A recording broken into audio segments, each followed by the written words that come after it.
तो भाई लोग कैसे हो। आज मैं आप लोग के सामने लेके आया हूँ भगवान और इंसान। इसमें दो कहानी है, अलग अलग भागों में लेके आऊँगा। चलिए कहानी स्टार्ट करते हैं। किसी समय एक नगर में चंद्रजीत और मंजीत नाम के दो मित्र रहा करते थे। दोनों के ही दिन बुरे चल रहे थे। वे जो भी काम करते बिगड़ जाता। उन्होंने खेती बाड़ी आरंभ की तो फसल सूख गई। साल भर की मेहनत पर पानी फिर गया। मकान बनवाने लगे तो दीवार गिर गई। सत्यानाश, हमारा सारा धन मिट्टी में मिल गया। बच्चों को स्कूल में पढ़ने भेजा तो वे बीमार पड़ गए। हे ईश्वर, यह तू हमें किस जन्म की सजा दे रहा है। इससे इसमें भगवान का कोई दोष नहीं। मित्र, शायद हमारा भाग्य ही खोटा है। मित्र, यदि हम दोनों का भाग्य खोटा ही है तो फिर जिंदगी में हमारा कोई भी कार्य सफल नहीं हो पाएगा और एक दिन हमें वह हमारे बीवी बच्चों को भूखे मरना पड़ेगा। मैं भी यही सोच रहा हूँ मित्र, पता नहीं आगे हमें और क्या क्या दुख देखने पड़े।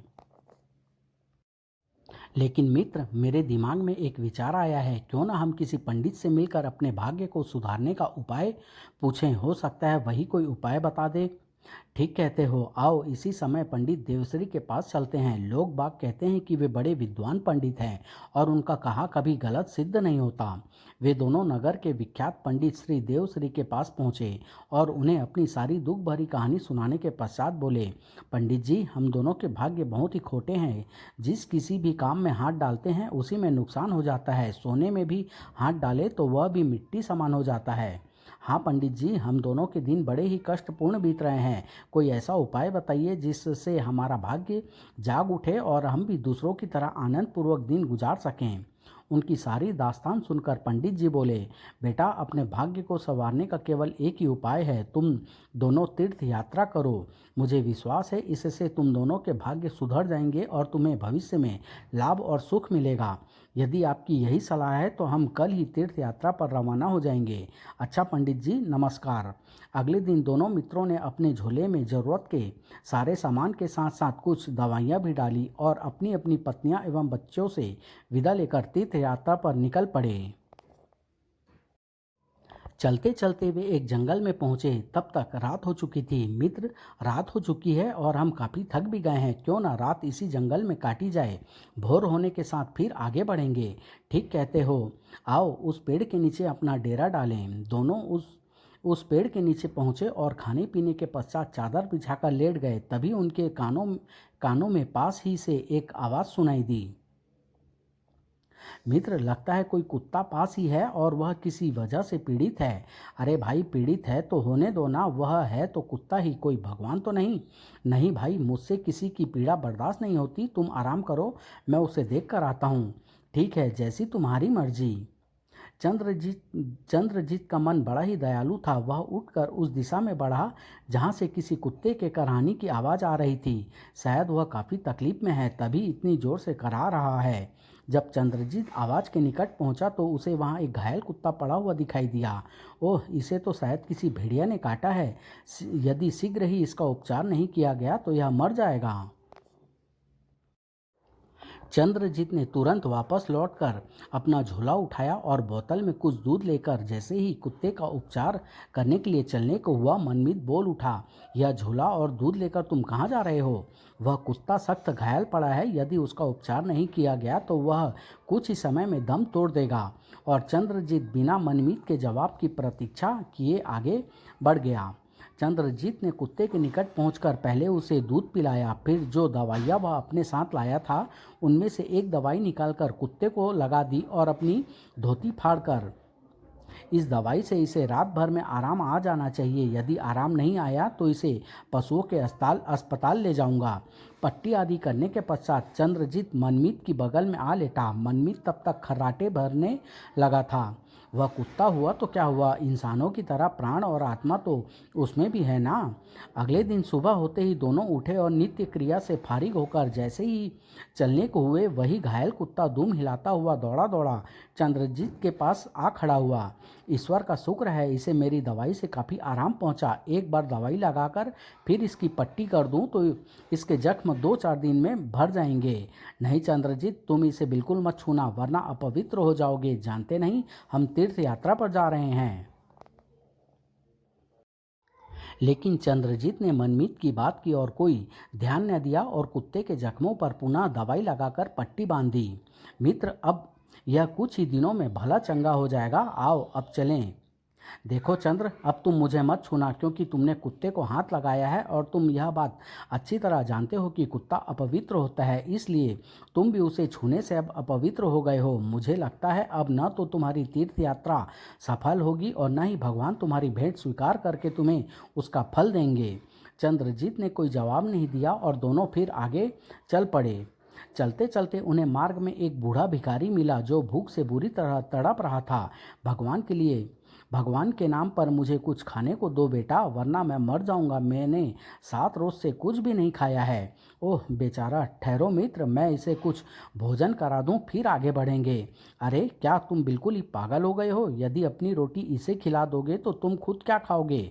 जब यह 7 दिन तक भूखा प्यासा जिंदा रह सकता है तो मैं भी जिंदा रह सकता हूँ। मित्र, कृपया मुझे यह नेक काम करने से मत रोको। और मंजीत चंद्रजीत को रोकता ही रह गया, लेकिन चंद्रजीत ने उसकी एक न सुनी और बड़े प्यार से भिखारी को अपनी रोटियां खिलाने लगा। हे भगवान, मैं अपने मित्र को कैसे समझाऊं, इसका तो दिमाग खराब हो गया लगता है। शीघ्र ही चंद्रजीत ने उसे भिखारी को अपनी सारी रोटियां खिला दी, लेकिन जब उसने सारी रोटियां खिलाने के बावजूद भी भिखारी की भूख न मिटते देखी तो वे फल जिन्हें वह देवता पर चढ़ाने के लिए लाया था झोले से निकालकर उसे खिलाने लगा। यह देख मनमीत फिर चीख उठा, अरे मेरे मूर्ख मित्र, यह तुम क्या कर रहे हो? देवता की भेंट इस गंदे भिखारी को खिला रहे हो।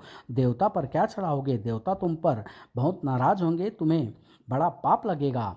देवता का कोप मैं सह लूंगा मित्र, लेकिन इस भूखे इंसान की मौत मैं सहन नहीं कर पाऊंगा।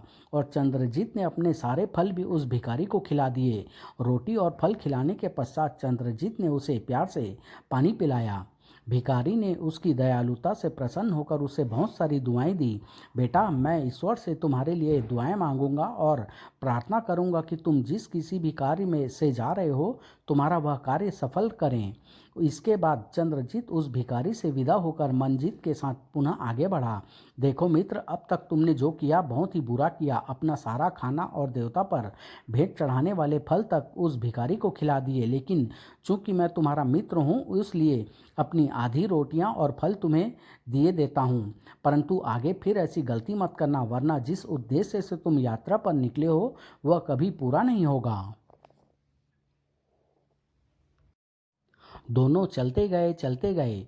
एक दिन वे एक ऐसे स्थान पर पहुंचे जहां दूर दूर तक वीरानी छाई हुई थी। उफ, दूर दूर तक न कोई पेड़ न पशु पक्षी, ऊपर से तेज धूप। अब कहाँ आराम करेंगे, कहाँ बैठकर खाना पीना करेंगे? मैं तो बहुत थक गया हूँ। थोड़ा और आगे चलते हैं, शायद आराम करने के लिए कोई उपयुक्त स्थान मिल जाए। ठहरो भाई, जरा पानी पी लेने दो, बड़े जोरों से प्यास लगी है। ठीक है, पी लो, मैं भी अपना गला तर कर लेता हूँ। तभी हाय पानी, अरे कोई मुझे पानी दो। आए, इस वीराने में यह कौन करा रहा है? इधर उधर देखने पर ओह, वह रहा शायद मुसीबत का मारा लगता है।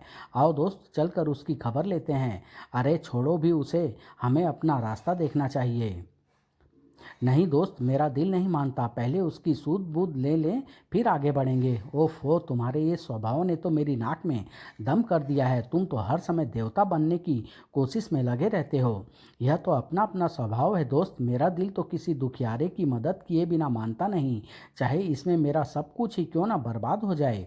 अच्छा अच्छा, अब भाषण छोड़ो और देखो वह कौन है और उसे क्या तकलीफ है। जैसे इस धरती पर केवल हम दो ही धर्मात्मा रह गए हैं जो सारे दुखियारे मुसीबत के मारे हमारी राह में आ रहे हैं और हमें उनकी मदद करनी पड़ रही है। क्या हमारे सिवाय उनकी मदद करने वाला और कोई नहीं है इस दुनिया में? उसके नज़दीक पहुंचकर, आप कौन है बाबा, और इस दयनीय स्थिति में यहाँ कैसे पड़े हुए हैं? क्या बीती है आपके साथ? पानी, पहले मुझे पानी पीने के लिए थोड़ा पानी दे दो भाई। हाँ हाँ, क्यों नहीं, फिर वही नेकी का चक्कर। यह लीजिए, लेकिन थोड़ा थोड़ा करके पीजिएगा वरना तकलीफ होगी। चंद्रजीत, क्या तुम पागल हो गए हो? यदि तुमने सारा पानी इस बूढ़े को पिला दिया तो फिर खुद क्या पियोगे? पता नहीं आसपास पानी है भी या नहीं। ईश्वर ने चाहा तो पानी मिल ही जाएगा मंजीत, लेकिन यदि इन्हें इस समय पानी नहीं मिला तो ये मर जाएंगे और इसका पाप हमारे सर चढ़ेगा। और चंद्रजीत ने घूंट घूंट करके अपना सारा पानी बूढ़े को पिला दिया। तुम्हारा बहुत बहुत धन्यवाद बेटा, ईश्वर तुम्हारा भला करे। लेकिन बाबा, आप है कौन और आपकी यह दशा कैसे हुई? मैं फलों का व्यापारी हूँ बेटा, परदेश से वापस लौट रहा था कि मार्ग में डाकुओं ने मेरा सब कुछ लूट लिया, धन दौलत यहाँ तक कि घोड़े और ऊँट भी। बस दया करके मुझे जीवित छोड़ दिया। मैं किसी तरह पैदल ही चलता हुआ अपने घर जा रहा था कि प्यास ने मुझे अधमरा कर दिया और मैं शायद बेहोश हो गया था। अब होश आया तो तुम्हें सामने पा रहा हूँ। बेटा, मुझ पर एक उपकार और कर दो, मुझे मेरे घर पहुंचा दो। मुझ में चलने फिरने की जरा भी शक्ति शेष नहीं रह गई है। हाँ हाँ, क्यों नहीं बाबा। अरे, तुम्हारा दिमाग तो खराब नहीं हो गया है चंद्रजीत? भगवान के दर्शन करने की बजाय तुम इसे इसके घर छोड़ने जाओगे? मंजीत भाई, इसकी हालत बहुत ख़राब है। यदि इन्हें यहीं पड़ा रहने दिया तो ये मर जाएंगे और इसका पाप हमारे सर चढ़ेगा। फिर मनुष्यता के नाते यह हमारा फर्ज भी बनता है कि इनकी मदद करें। तो ठीक है, तुम और तुम्हारा परोपकार जाए भाड़ में, मैं चला अपने रास्ते। मैं तुम्हारी तरह नास्तिक नहीं, देखना भगवान तुम्हें अपने इस अपमान की जरूर सजा देगा, कहकर मंजीत आगे बढ़ गया। आओ बाबा, तुम मेरी पीठ पर चढ़ जाओ, किसी न किसी तरह मैं तुम्हें तुम्हारे घर पहुंचा ही दूंगा। भगवान तुम्हें लंबी उम्र दे बेटा। चंद्रजीत बूढ़े को पीठ पर बैठाकर वापस लौट पड़ा। उसके दिल में किसी किस्म की बेचैनी या घबराहट नहीं थी, बल्कि वह अपने मन मस्तिष्क में बड़ी शांति महसूस कर रहा था। कई दिनों के सफर के पश्चात चंद्रजीत ने बूढ़े को उसके घर पहुंचा दिया। बूढ़े के परिवार वाले बूढ़े को देखकर बहुत प्रसन्न हुए। उन्होंने चंद्रजीत का बहुत बहुत धन्यवाद अदा किया तथा उसका बहुत आदर सत्कार किया। बूढ़े और उसके परिवार वालों के बहुत आग्रह करने पर चंद्रजीत कुछ दिन उनके यहाँ रुका, फिर सबसे विदा लेकर अपने घर की ओर चल पड़ा। उसने अपने घर तक पहुँचते पहुँचते कई सप्ताह लग गए, लेकिन जब वह उस स्थान पर पहुँचा जहाँ उसका घर था तो वह आश्चर्य से ठगा सा खड़ा रह गया। हे ईश्वर, यह आलीशान भवन यहाँ कहाँ से आ गया? यहाँ तो मेरा टूटा फूटा छोटा सा मकान था। कहीं ऐसा तो नहीं मेरे पीछे किसी धनवान ने मेरे घर पर कब्जा कर लिया हो और अपना आलीशान भवन बना लिया हो? यदि ऐसी बात है तो मेरे बीवी बच्चे। ए जी, आप वहाँ खड़े खड़े अपने ही मकान को क्या टुकुर टुकुर देख रहे हो? भीतर आइए ना, यह हमारा मकान है। अरे लल्लू की अम्मा! अभी वह आश्चर्यचकित ही हो रहा था कि बापू आ गए, बापू आ गए। अरे, यहाँ तो सचमुच मेरा पूरा परिवार है, लेकिन यह चमत्कार हुआ कैसे? मेरे बीमार बच्चे भी अब बिल्कुल स्वस्थ दिखाई दे रहे हैं। चंद्रजीत अपने बच्चों के साथ भवन के भीतर पहुंचा। अरे भगवान, यह सब चमत्कार कैसे हुआ? टूटे फूटे मकान के स्थान पर यह महल कैसे खड़ा हो गया? और यह सब कीमती सामान? ए जी, हर तरह के कीमती सामान के साथ साथ प्रभु ने हमें भरपूर दौलत भी दी है। प्रभु ने? वह कैसे? ए जी, यह ईश्वर का चमत्कार नहीं तो और किसका हो सकता है कि हम आज से 3 दिन पहले रात को सोए तो टूटे फूटे घर में थे और सुबह उठे तो इस भवन में। मुझे पूरा विश्वास है कि यह करिश्मा ईश्वर ने ही किया है। आहा, तीर्थ यात्रा पूरी न करने पर भी ईश्वर ने हमारी सुन ली। कितना दयालु है वह। आप ठीक कहते हैं जी, प्रभु ने हमारे खोटे भाग्य सुधार दिए हैं। चंद्रजीत और उसके परिवार के दिन आनंद पूर्वक कटने लगे। उनके घर में अब किसी चीज की कोई कमी नहीं थी। कुछ सप्ताह बाद जब मंजीत तीर्थ यात्रा से वापस लौटा और उसे अपने मकान के स्थान पर वही टूटा फूटा मकान तथा चंद्रजीत के मकान के स्थान पर भवन दिखाई दिया एवं उसे सारी बातों का पता चला, तो वह उसी समय दौड़ा दौड़ा उसी पंडित के पास पहुंचा जिसने उन्हें तीर्थ यात्रा करने की सलाह दी थी। पंडित जी, भगवान ने मेरे साथ न्याय नहीं किया। मेरी तीर्थ यात्रा बेकार गई, जबकि चंद्रजीत ने बिना तीर्थ यात्रा किए ही सब कुछ पा लिया। भगवान ने भी उसी पापी की सुनी जिसने तीर्थ यात्रा अधूरी छोड़ उनका अपमान किया। मेरी एक भी न सुनी। फिर मंजीत ने पंडित जी को सारी कहानी सुना डाली। सब कुछ जान सुनकर पंडित जी मुस्कुराते हुए बोले, सुनो भाई, पाप चंद्रजीत से नहीं बल्कि तुमसे हुआ है। दीन दुखियों पर दया ही सच्ची तीर्थ यात्रा है, अतः दया की नाव पर सवार हो चंद्रजीत ने ही सच्ची तीर्थ यात्रा की है। इसलिए ईश्वर ने बिना मांगे उसे सब कुछ दे दिया। जबकि तुमने दीन दुखियों की सेवा नहीं की, इसलिए तुम्हें तीर्थ यात्रा करने का कोई फल नहीं मिला। तो क्या तीर्थ यात्रा करना बेकार है पंडित जी? नहीं भाई, ऐसी बात नहीं। तीर्थ यात्रा तो मनुष्य को स्वर्ग का मार्ग दिखाती है, लेकिन तुमने तीर्थ यात्रा का गलत अर्थ लगाया है। तीर्थ यात्रा का वास्तव में अर्थ है अच्छे और भलाई के काम करना तथा अधिक से अधिक पुण्य कमाना, ताकि इंसान को स्वर्ग में स्थान मिले और पुनः मनुष्य या अन्य किसी योनि में जन्म न लेना पड़े। यदि कोई दिन भर तीर्थ के जल में स्नान करता रहे लेकिन भलाई का कोई काम न करे, तो उसकी तीर्थ यात्रा बिल्कुल व्यर्थ है। ईश्वर उसी से प्रसन्न होते हैं जो उसी के पैदा किए मनुष्य और जीव जंतु से प्रेम करता हो और उन पर दया दिखाता हो। ओह, मुझसे आज तक कितनी बड़ी भूल होती रही। आपका बहुत बहुत धन्यवाद पंडित जी, आपने मेरी आंखें खोल दी है। आज से मैं प्रण करता हूँ कि मैं भी चंद्रजीत की तरह अपनी बाकी जिंदगी दीन दुखियों, बूढ़ों व बीमार की सेवा शुश्रूषा में गुजारूंगा, चाहे इसका फल मुझे इस जन्म में मिले अथवा न मिले। तब ईश्वर तुम्हारी भी एक ना एक दिन अवश्य सुनेंगे। और उस दिन से मंजीत भी दूसरों की सेवा शुश्रूषा व मदद करने लगा। ईश्वर ने उसकी भी सुनी और जल्दी ही उसके घर में सुख शांति के साथ साथ पर्याप्त धन एवं समृद्धि आ गई। समाप्त।